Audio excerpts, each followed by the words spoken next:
Good morning. Greetings, friends, and welcome to The Bright Side, your nutritional program dedicated to the understanding of the vast world of nutrition and nutritional supplementation. I am your host, Pharmacist Ben, nutritional pharmacist from Boulder, Colorado. I use nutritional supplements where other healthcare practitioners use toxic pharmaceutical drugs and sometimes deadly medical procedures. If you suspect that there are natural nutritional roads to your health and vitality and well-being, and to addressing your health challenges, whatever they may be, but you don't know where to begin, you have come to the right place. As you listen to The Bright Side every day, you are more and more in control of your body. You are more and more knowledgeable, and you know you can overcome any health challenge. That is why we are here every day on The Bright Side, helping clear up the sometimes confusing world of nutrition and nutritional supplementation. Over the last 30 years of practicing pharmacy, I have seen drug-free recoveries from diabetes, hypertension, obesity, skin diseases like psoriasis, eczema, rosacea, acne, digestive ailments, autoimmune issues of all kinds, recoveries that by the standards of modern medicine can only be called a miracle. But what is in the world of the body, what is in the world of biology, standard operating procedure. Because the human biological system is a healing system, it's a regenerating system, it is designed divinely to heal and renew itself on a moment-to-moment basis. And while some folks may call that healing, renewing, regenerating system a miracle, it really is just the way the body works. If you have questions about health or nutrition or prescription drugs, if you want to wean yourself off your meds and get on a good nutritional supplement program, we can help you. Our number today, 844-236-6010. 844-236-6010. If you have a health challenge you or a loved one may be dealing with, if you have a client, if you're doing the longevity business, you have a challenging client you want help with, 844-236-6010 is our number. And of course, if you have questions about skin health products or formulations or ingredients, something you may have heard about or read about, 844-236-6010 is your number. On The Bright Side, we want to be your go-to source for all things health. 844-236-6010 is our number. This is the program where we give you the straight scoop about how the body is put together and what you can do to improve its health, to improve its conditioning, to reverse the aging process, and to deal with health challenges.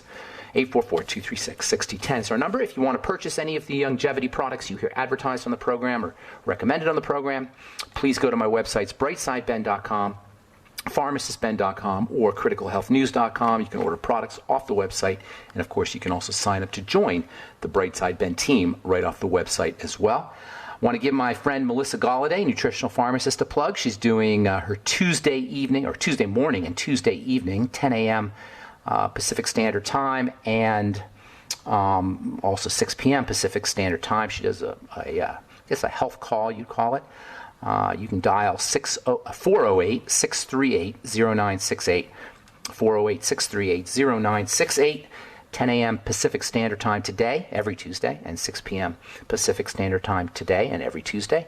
The meeting ID is 579-044-9276. That's 579-044-9276. I'll try to give this out again. If you missed it, I'll try to give this out again in our next break, so grab a pen and a piece of paper. All right, later on in our bottom of the hour, we're going to talk to David Hoffeld, the author of a really interesting sales book, The Science of Selling, for you guys doing longevity products.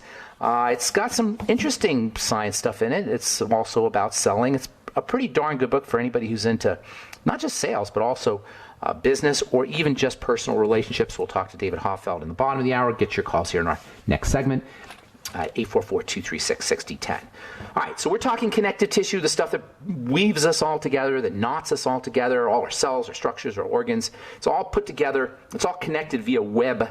That's how you want to think of the connective tissue, a web that covers everything up and makes up about a quarter of our bodies. And I'm sure you guys have heard of connective tissue. You hear about it a lot in the world of health and nutrition, and of course you've heard about it on this program. But it's linked to disease and it's linked to aging. It's not really recognized, unfortunately. This would simplify a lot of the aging process, a lot of how we deal with the aging process. It would simplify a lot of how we deal with disease if we just focused on the connective tissue. Now, we're going to talk a lot about how this relates to the skin, because having beautiful skin is about having beautiful connective tissue, healthy connective tissue. Nobody talks about this in the skincare world because there's not a lot you can do topically for the connective tissue, with the exception, the very notable exception, the very important exception of vitamin C and vitamin A, and also alpha hydroxy acids. Between these three components, you really can do something for the connective tissue topically, but most connective tissue building strategies and ways to leverage the importance and the power of the connective tissue when it comes to aging or health or the lack thereof involves nutrition.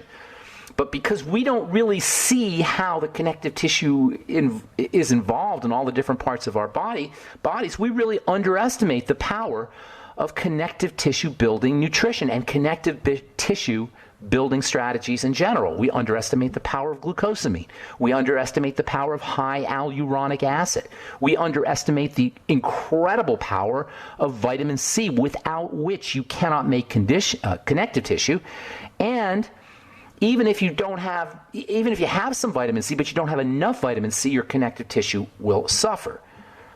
Now, when it comes to the skeletal system, or perhaps even, and the joints, and perhaps even the skin, we really don't appreciate that the connective tissue is involved in the rest of the body, particularly in the circulatory system, in the heart. Cardiovascular disease is a connective tissue disease in large part, not perhaps entirely, but in large part. And cardiovascular disease, as most of you guys know, is the leading cause of death in this country and around the world. And a leading cause of misery. I mean, I don't have heart disease, but I can only imagine what that must be like for somebody. Just put yourself in the place of somebody who's dealing with this kind of thing. Your heart it's indescribable how functional and important this thing is, and to have a disease not only is physically agonizing, but psychologically and emotionally traumatizing as well. 13 million Americans have heart disease. That's nearly 5% of us. Over 600,000 Americans are going to die from heart disease every year, about one person a minute. According to the American College of Cardiology, over 700,000 Americans are going to suffer their first heart attack this year, and another 470,000 are going to have their second heart attack this year. So obviously we got a serious problem here. And while the blame for this problem goes to diabetes, obesity and overweight issues, respiratory health issues, smoking, poor diets, drugs, alcohol, what gets missed is the fact that heart disease is in many ways just a generic way the body breaks down. The connective tissue, that is. The connective tissue breakdown that occurs when you have any disease in the aging process is in many ways what the cause of heart disease is. The heart and the vascular system are largely connective tissue, which forms the structure, the underlying framework of all our blood vessels, all our valves, of the heart itself, which has a cardiac skeleton. In a study that was based on medical records from 1,250,000 adult patients, African American patients, they found that African Americans who had connective tissue diseases like lupus, rheumatoid arthritis, were twice as likely to suffer from narrow or atherosclerotic blood vessels. This was published in the journal Nature, February 4th, 2016. These findings, this quote, these findings raised new questions about the links between connective tissue diseases and atherosclerotic cardiovascular disease. Well, just as common sense. You don't need a study to tell you if the heart and the vascular system are made of connective tissue. This is from Dr. Francis Ollengot, MD, PhD, Assistant Professor of Medicine in the section of cardiology at the University of Chicago. He goes on to say, quote, they point to heart disease risks tied to systemic inflammation. From the March 1987 edition of the American Journal of Medicine, we learn, quote, inherited abnormalities of connective tissue elements often cause changes in the structure and function of the the cardiovascular system. And none of this should come as a surprise to anyone who understands the nature of disease, not just heart disease, but disease in general. What's going on here? What's happening when we have this aging thing and the cardiovascular, the coronary heart disease or the cardiovascular health issues or any of these connective issues, what's going on? Well, what's happening is the connective tissue is breaking down, it's deteriorating, it's wounding, it's somehow being attacked by sugar, by toxicity in the digestive system. Inflammation follows, and then a hardening follows. That's disease in a nutshell, folks. All right, 844-236-6010 is our number. We'll be back on the bright side right after this.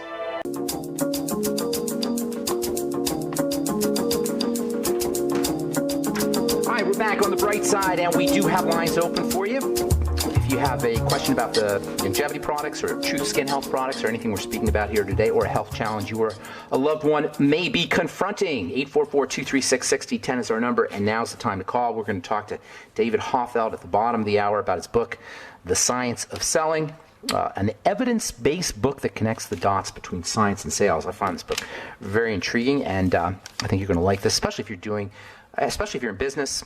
I know many of you guys are. If you're entrepreneurially minded, if you're doing the longevity business, David's got some really interesting things to say and a very interesting sales approach. We'll talk to him at the bottom of the hour. 844-236-6010 is our number. So much I want to. I hope you guys aren't getting bored with this idea, this whole thing about connective tissue, because it is so fascinating how our bodies. What we call disease is really one of the ways, is really the manifestation of the way the body fixes itself.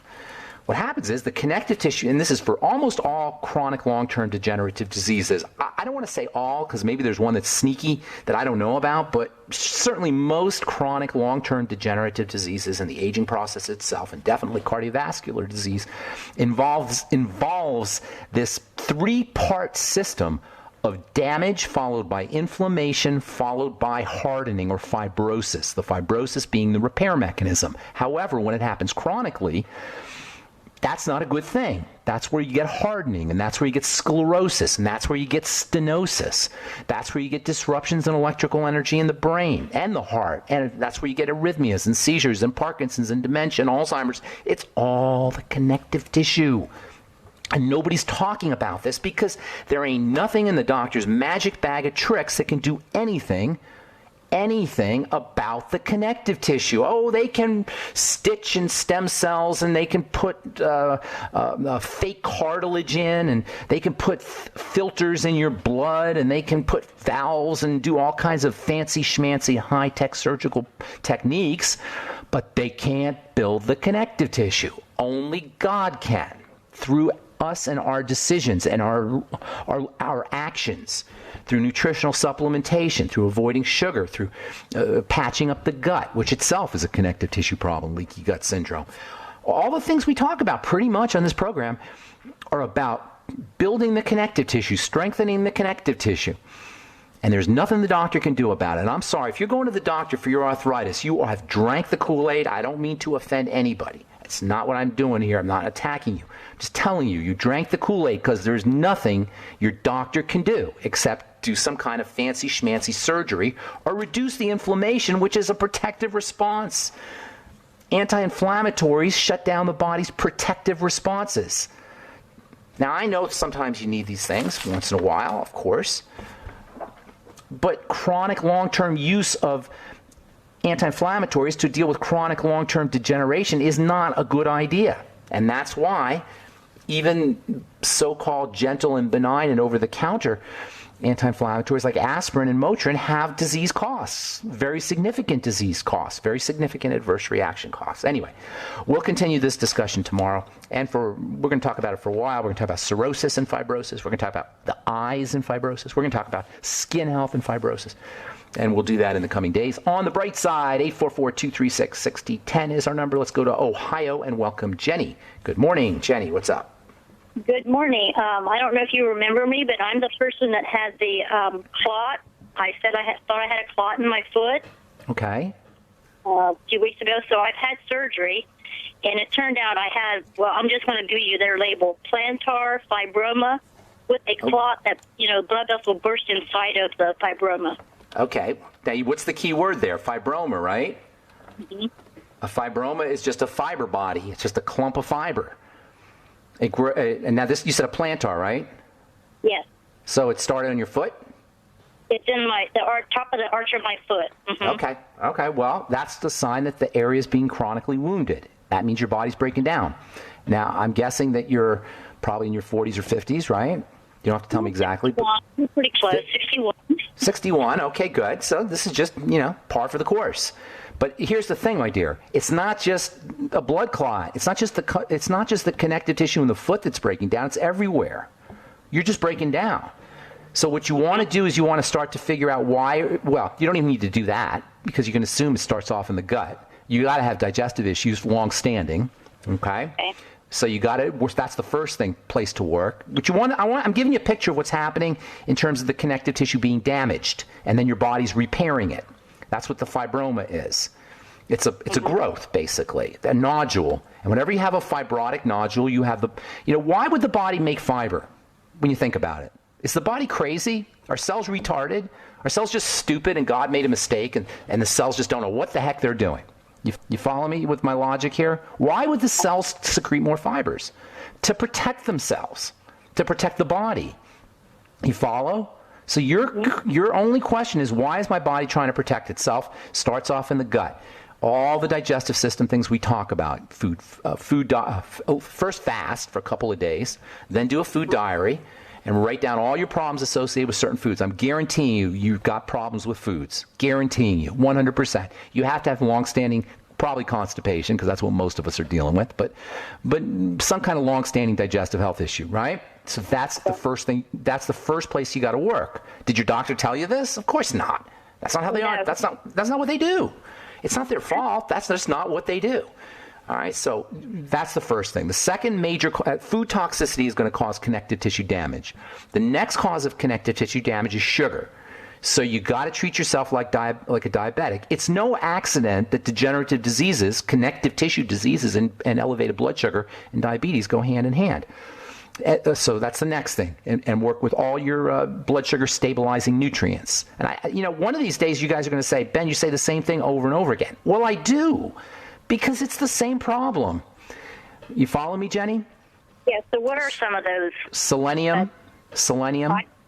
Yeah, 400 to 600 micrograms a day. Get on the ultimate selenium. The sweeties from Longevity, 2 or 3 after all meals.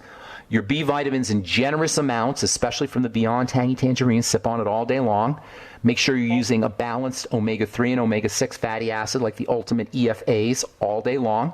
Make sure you're getting a full spectrum of minerals, either from your Mighty 90 Essential Nutrients, the Healthy Start Pack, salt, Celtic sea salt and water is another good way to get minerals. Vegetable juices, another good way to get minerals. Make sure you're doing high doses of vitamin C, at least 1 gram a day, but even 2 or 3 or even 4 grams a day. Vitamin C equals good connective tissue. Are you with me? Mm-hmm. Okay. Most important, though, is the food aspect, because as long as toxicity is getting into the blood, you're going to have problems. And then last, of course, but not least, bone broth protein. Go to Brightside Health and get bone broth protein. Do it every day. Get on the glucogel caps, the glucosamine. Get on, start doing your chicken soup, your bone soup every day. Bone soup. Connective tissue building strategies. Jenny, I'm gonna motivate here. Good to talk to you. Have a great day. I hope we helped you out. Elaine, got about a minute. What's going on? Hi. Can you hear me okay? I hear you great. What's up? Great. Yeah. Hi. I have a comment and a question. Mm-hmm. I'll make it quick. Basically, sounds like you're getting ready for commercial. Yeah, go ahead real quick. You got about 30 seconds. Come on. Okay. I have lupus, and I'm basically very sick. Oh. Did you take care of it, or you want some help? Well, yeah, it's an interesting story. Elaine, I got to get you to call back. We only got about 5 seconds, sweetheart. I'm so sorry. Okay, thanks. I want to hear what you have to say. Call back tomorrow. We got David Hoffeld coming up after this. Don't go away.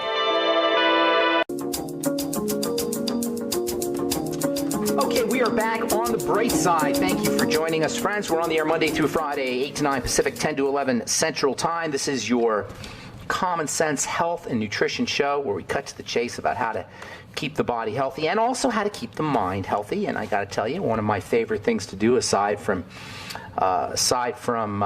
studying about how the body works is studying how the mind works. I love studying psychology, and that's why I got into sales in the first place and started reading self-help books about sales. I started reading guys like Tom Hopkins and Napoleon Hill and just general sales books, Anthony Robbins, way back in the 80s and 90s. It became fascinating with sales. I always considered sales to be, and business in general, to be kind of spiritual, actually, especially if you have a good product and something you really want to use to help change lives. So I started studying sales, and I still do study sales. That's why I love network marketing, and that's why I'm very excited to have our next guest on, David Hoffeld, the author of a book called The Science of Selling, which bridges my two of my favorite subjects, I should say, which is the science of the body and biology and psychology and neurology and sales as well. David calls sales a noble business, and I couldn't a noble endeavor, and I couldn't agree more. Noble activity, he says. So anyway, welcome to the Bright Side, David Hoffeld. Hello there, David. Hey, Ben. Great to be here with you. And good to talk to you as well. So you are the chief sales trainer and CEO of the Hoffeld Group, and your book is The Science of Selling. So are you more of a scientist or a sales guy, or 50-50? You know what? I was first a sales guy. Uh-oh. David, you're cutting out, David. I'm not sure who that is. Oh, that's too bad. Blake, are you there? What's that? I think I don't know if David was on a cell phone or not, but I can tell you a little bit about his book while we get him back on the phone. He links these three aspects of human beingness, biology, neurology, and psychology, to sales, and he talks about how you sell the way people buy. Now, when we make buying decisions based on, believe it or not, biological needs. Neurological and psychological aspects as well have an impact on how we make buying decisions, and understand how we make buying decisions is going to have an impact on how we make selling, on how we sell as well. Part of a classic example is using questions. There are questions that you can use that will actually trigger certain neurological aspects or psychological aspects or biological aspects in the consumer. And so asking the right questions is an extremely important aspect of the sales process. David, are you there? I am, Ben. I'm not sure what happened there, but I'm back. Okay, good. I was just doing your thing for you there. I was just selling your book. We're talking about your ideas. So anyway, are you more of a scientist or a business person? You know, I got started in selling, and for years that's what I did, and then I kind of fell into the science by accident. So for the last, about decade or so, I have been both. I've had my feet planted firmly in sales and business. That's where I always start with, but hey, once I found this science, I leverage it every day to help people be more successful. So I play in both worlds, and I love both of them equally. Okay, now have you heard of this book, Biology? I have, yes. And so that's basically, you're saying the same kinds of things, that there's a biological aspect to how we make buying decisions, and there's a biological aspect that can be tapped into if you're selling, correct? Absolutely, yeah. There has been an explosion of scientific research in the last few decades focusing on how our brains make choices and the factors that influence what we say, how we act, and what we decide to buy. And we know what the science is, and now we know how to leverage it when we're selling, and that instantly makes us more effective, and it allows us to better serve our potential customers. Is there one fundamental reason why we buy? I know there's a lot of little reasons, but is there one fundamental underlying reason that's biologically based to why we make a buying decision?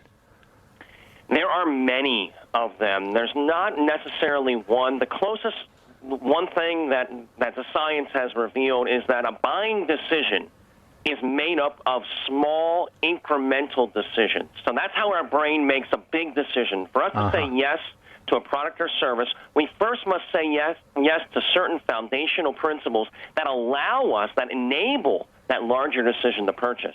Is that the whole idea? Have you heard of Tom Hopkins by any chance? I have, yes. He had this whole idea of get people to say yes, just like, is your name this? Yes. And just ask questions and have them say yes. Is that kind of what you're talking about? Not at all. No, let me clarify. Not at all. No, we know from science that there are certain commitments that people must make. The brain must make for you or I to ever say yes to anything. Big purchase, small purchase, doesn't matter. Science has quantified those commitments. So this isn't a gimmick. We're not just trying to trick people into saying yes by getting them to say it over and over again so they forget how to say no. No, we're basing this on actual science, so decades of research looking at how people make choices. We found that there are certain strategic commitments, 6 of them, that we know what they are, that if people commit to, they will buy, and if they don't, they will never buy. And so that's what every sales process should be focused on, is trying to align how we sell with how the brain makes a buying decision.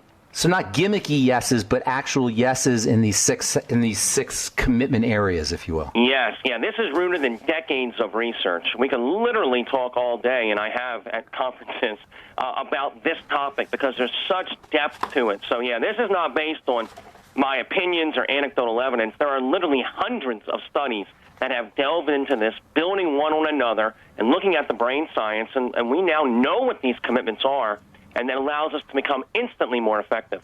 Well, now you got to tell us at least 1 or 2 of these commitments. All right, let me tell you the first one that's really foundational, and that is why change? So anytime I'm entering into a sales situation, that's one of the first commitments I want to get. Because until we get a commitment that someone needs to change, everything else we do is irrelevant. Until they see the need for change to solve a problem, presenting our product or service is, well, they look at it as irrelevant because it is in their eyes. It's a waste of time. It's actually a waste of both people's time. So do you want to convince or do you want to pre-qualify to people who are already on board?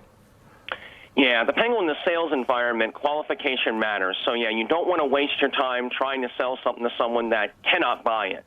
But once I know that I have a live potential customer, now what I want to do is try to guide them through the process. And so I want to address right away, why should they change? I have to break through what researchers refer to as a status quo bias. How do you do that? Real simply, you present insights.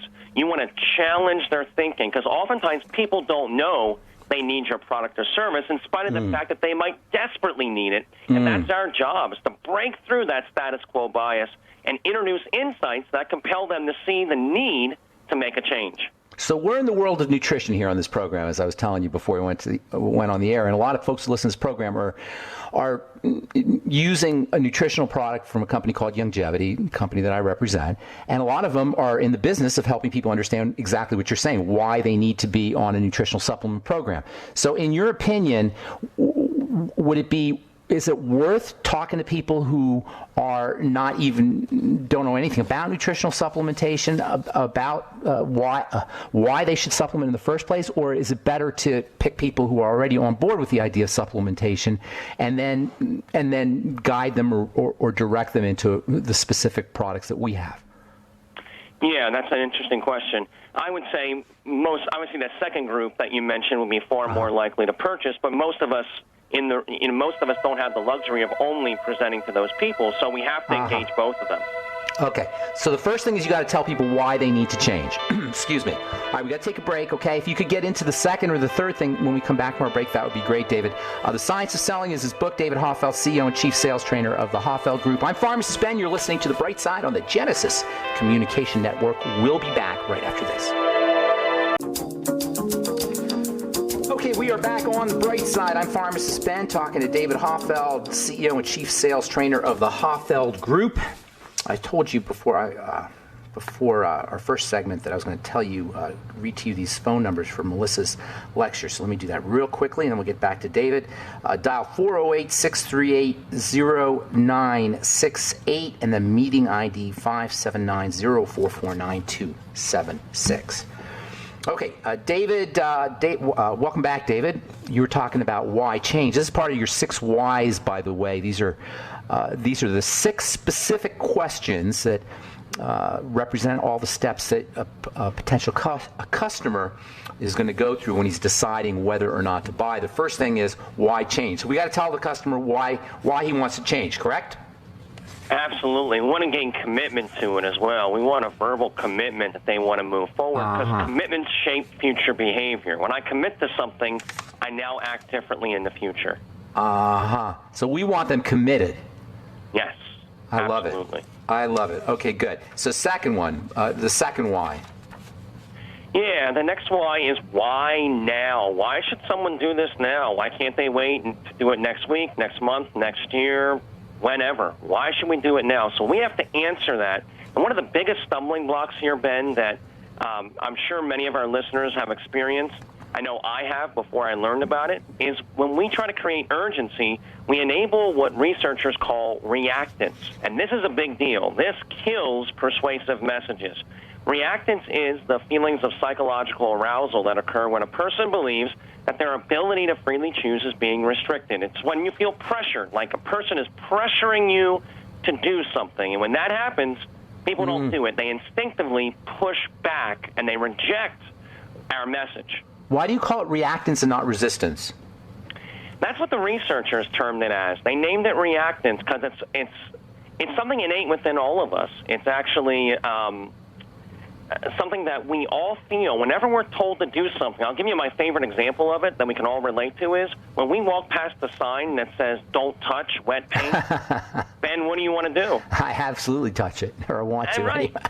Exactly. Everyone That's I funny. ask that question to, salespeople to CEOs, all say the same thing. You mean I I'm not just a contrarian freakazoid? I'm just a normal. Well, you might be, but in this case, we're all in there with you too, my friend, because yeah, we all want to do that. Why is that? Reactance. It's something we innately feel. So this is a big killer of sales.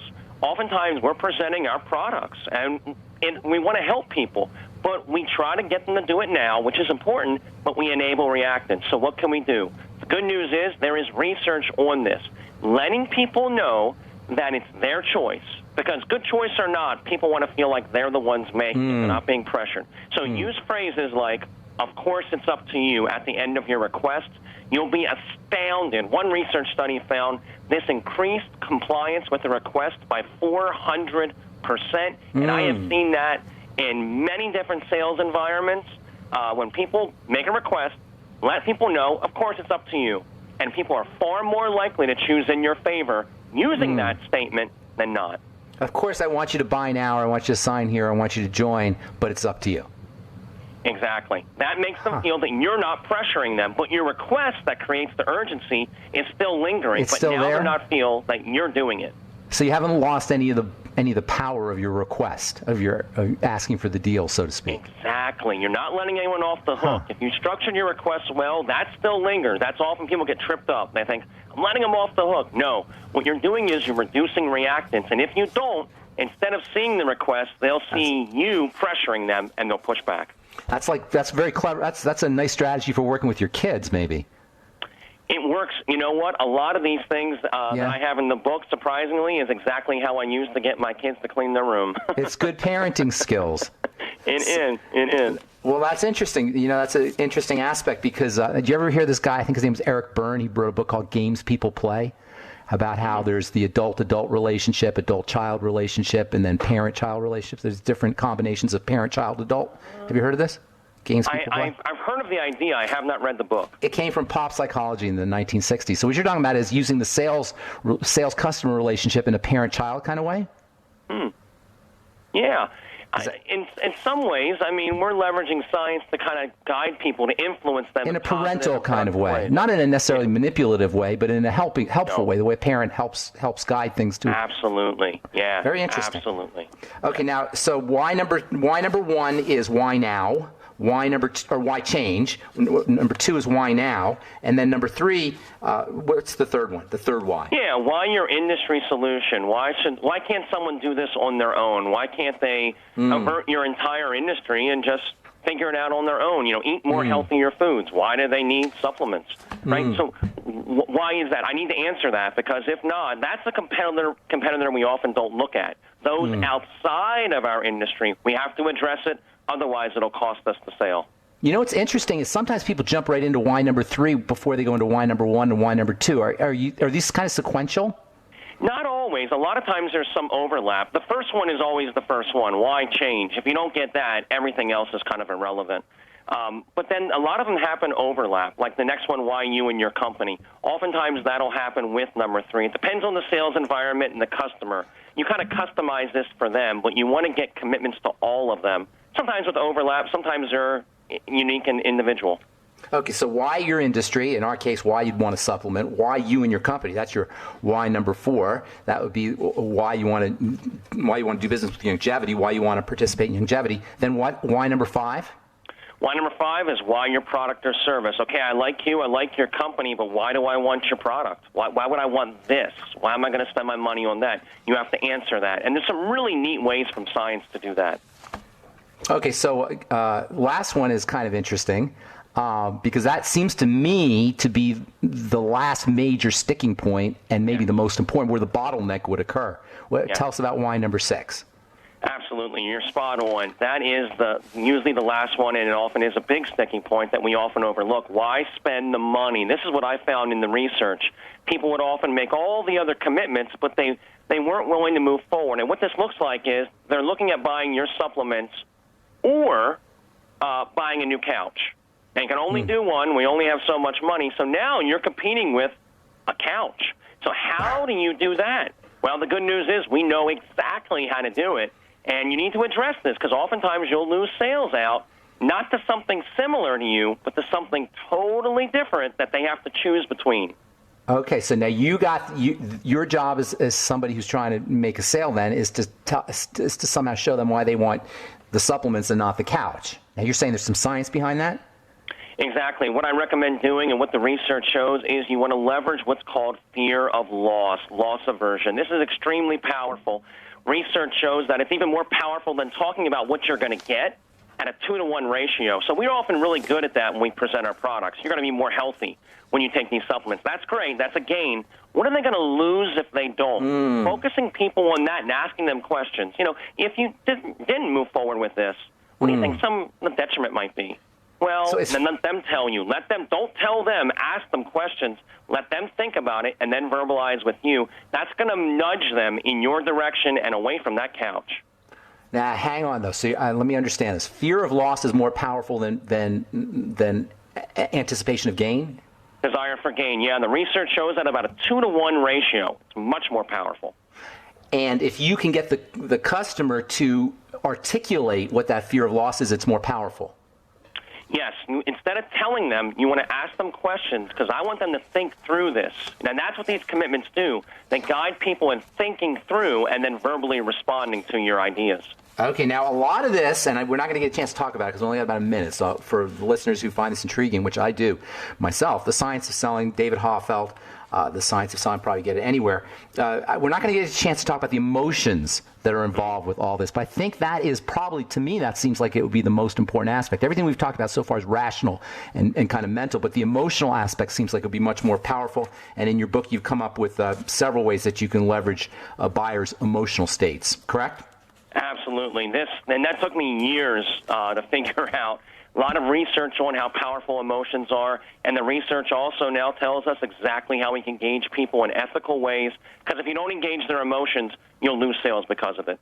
So first thing that I asked you about, like one thing that sums up all of these ideas, and I was thinking on this program we talk about the notion of survival versus thrival, how our bodies are designed to survive and then thrive. Would you say a lot of this has to do with the drive, with the desire to survive or the drive to survive? Absolutely, yeah. It's innate within us. A lot of these principles are hardwired in our brains, and when you leverage them, you're instantly more effective and communicate your ideas more productively. Thank you so much, David Hoffeld. What's your website, by the way?